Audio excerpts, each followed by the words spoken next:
मरकज़ 5 बाब और उसकी 25 से 34 आयात में हमें एक वाक़या मिलता है। इस वाक़ये में हमें एक औरत का जिक्र मिलता है जिसके 12 बरस से खून जारी था।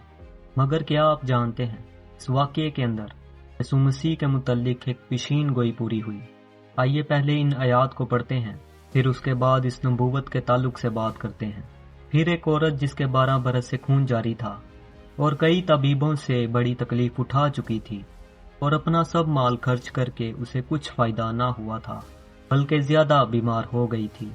यीशु का हाल सुनकर भीड़ में उसके पीछे से आई और उसकी पोशाक को छुआ, क्योंकि वो कहती थी कि अगर मैं उसकी पोशाक ही छू लूंगी तो अच्छी हो जाऊंगी। और फील फोर उसका खून बहना बंद हो गया और उसने अपने बदन में मालूम किया, मैंने इस बीमारी से शिफा पाई। यीशु ने फील फोर अपने में मालूम करके कि मुझ में से कुव्वत निकली, भीड़ में पीछे मुड़कर कहा, किसने मेरी पोशाक छुई? उसके शागिर्दों ने उसे कहा कि तू देखता है भीड़ तुझ पर गिरी पड़ती है, फिर तू कहता है कि मुझे किसने छुआ? उसने चारों तरफ निगाह की ताकि जिसने ये काम किया था उसे देखे।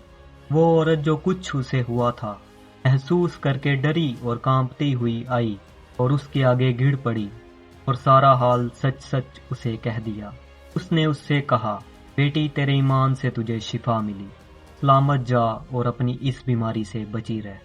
जब हम मिलाकी 4 बाब और उसकी 2 आयत को पढ़ते हैं तो हमें पता चलता है कि ये वाकया अंजील मुकद्दस में इसलिए पेश आया यीशु मसीह के मुतल्लिक एक नबूवत पूरी हो सके। मिलाकी 4 बाब और उसकी 2 आयत में लिखा है, लेकिन तुम पर जो मेरे नाम की ताजीम करते हो ताबे सदाकत तले होगा और इसकी किरणों में शिफा होगी और तुम गौखाना के भेड़ों की तरह कूदो फांदोगे। इंग्लिश में इस आयत को कुछ यूं बयान किया गया है, But unto you that fear my name shall the Son of Righteousness arise with healing in his wings, and ye shall go forth and grow up as clays of the straw।